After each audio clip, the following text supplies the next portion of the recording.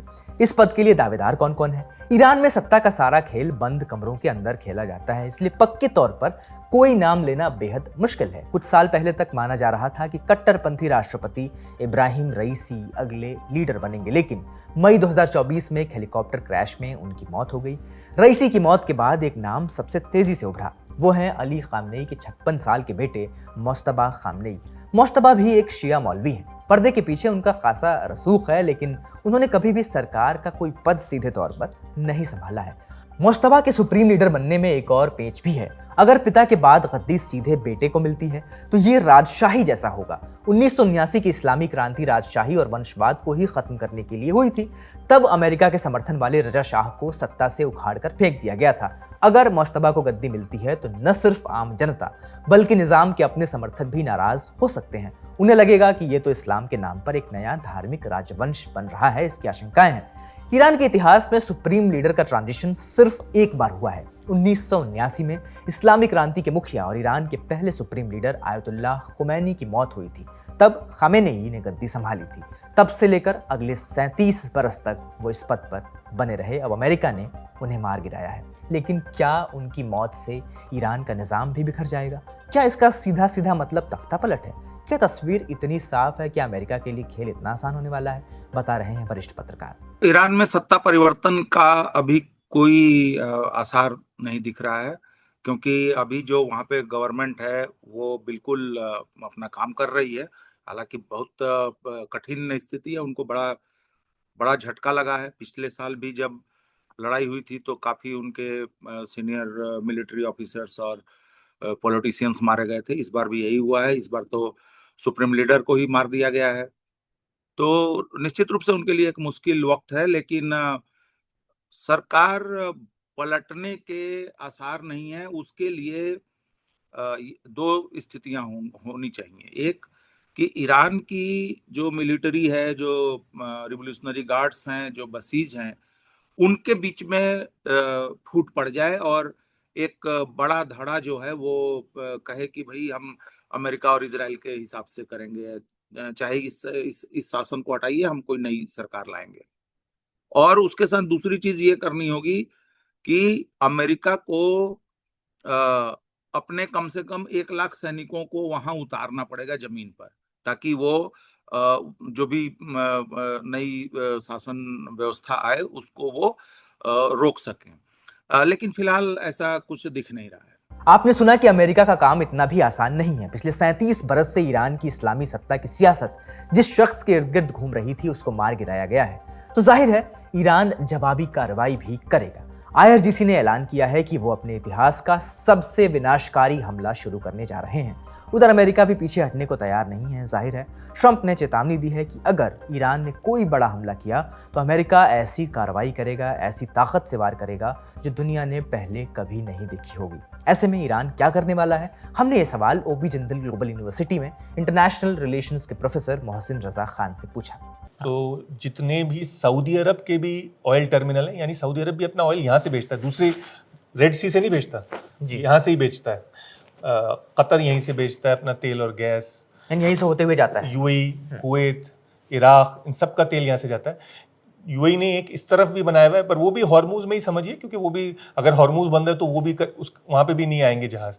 और क्या होता है कि ये जो तेल की कंपनियाँ होती है ना, शिपिंग कंपनी, ये इनका इंश्योरेंस कॉस्ट होती है एक, तो इंश्योरेंस कॉस्ट जैकअप हो जाती है, हाई हो जाती है कि जंग हो रही है, शिप डूब सकता है, तो वो खुद ही शिपिंग कंपनीज बंद कर देती हैं। तो ये जरूरी भी नहीं है कि आप यहाँ पे, जरूरी नहीं है कि आप यहाँ पे सुरंगें लगाएं, माइंस लगाएं, या यानी आप ब्लॉकेड ना भी करें तो हो सकता है अपने आप, तो वो अपने आप बंद कर देते हैं। टेंशन। तो वैसी शिपिंग कंपनीज ने वैसे ही बंद किया। और 20% तकरीबन दुनिया का तेल यहाँ से रोज गुजरता है। 20%। और हमारे लिए तो बहुत ज्यादा, क्योंकि हम तो, आप पता है, हम 80% हिंदुस्तान जो है वो इंपोर्ट करता है अपना तेल। और यहाँ से शिपिंग जो है, ऐसी खबरें बता रही हैं कि शिपिंग बहुत हद तक कम हो गई है, ट्रैफिक यहाँ का बहुत कम हो गया है। ये तो एक चीज हो गई।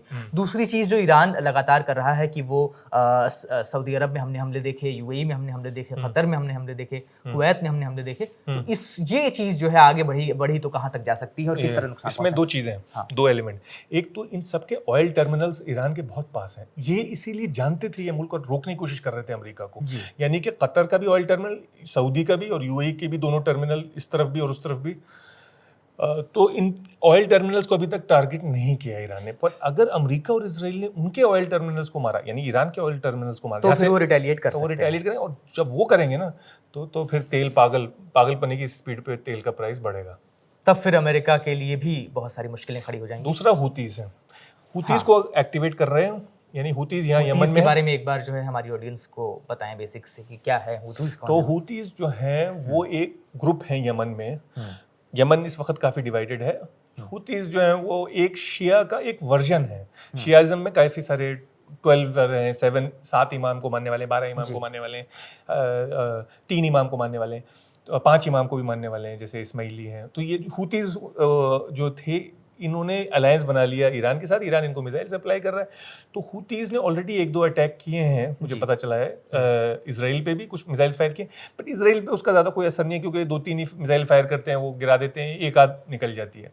पर इनका सबसे बड़ा असर ये है कि ये जो पैसेज है गल्फ ऑफ एडन जिसे कहते हैं ना, और यहाँ से गुजरते हुए रेड सी से सुइज कैनाल जिसे कहते हैं, सुएज नहर तक जाते हुए, ये पूरा यूरोप आपके लिए खोल देती है, और अमेरिका का ट्रेड, तो इसको बंद कर दिया। यानी कि चाइना का, इंडिया का, सबका जो ट्रेड है, साउथ ईस्ट एशिया का, आसियान का, सबका इसमें से गुजर के जाता है, तेल भी जाता है और सामान भी जाता है। और अगर आसपास अमेरिकी जहाज बहुत सारे हैं, तो उनमें से अगर किसी एक जहाज को गिरा दिया, यानी कि कोई शोल्डर फायर्ड मिसाइल या कोई इस तरह की चीज़, जहाज चाहे सिंक ना भी हो, क्योंकि जहाज बहुत बड़े होते हैं, तो एक मिसाइल से कभी कभी सिंक नहीं होते, तो पर नुकसान कर सकते हैं अमेरिका के जहाज़ों का।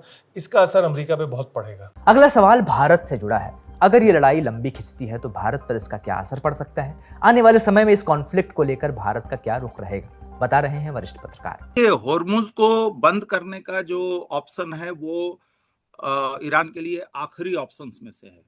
जब एकदम बहुत स्थिति बिल्कुल खराब हो जाएगी, उनके पास मिसाइलें कम हो जाएंगी और लड़ाई एक दूसरे तीसरे स्टेज में जाएगी तब हॉर्मुज को बंद करने की जरूरत होगी उनको। लेकिन अभी जो है उस इलाके में जहाजों की आवाजाही पर बहुत असर पड़ता हुआ दिख रहा है। एक तो ये कि ईरान ने खाड़ी देशों के और इजराइल के बंदरगाहों पे भी हमले किए हैं, और दूसरी तरफ ये डर भी है कि यमन के हूथी लाल सागर को बंद कर दें, बाब मंदब को बंद कर दें।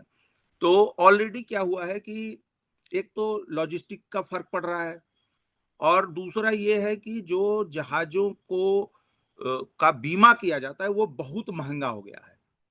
तो इस वजह से जहाज जो है खर्च बचाने के लिए और खतरे को देखते हुए वो उनकी आवाजाही कम हो रही है। अभी तक इसका असर तेल के मार्केट पे बहुत मामूली है, ना के बराबर है, नहीं है, क्योंकि अभी हर जगह स्टॉक्स पूरे हैं सबके पास।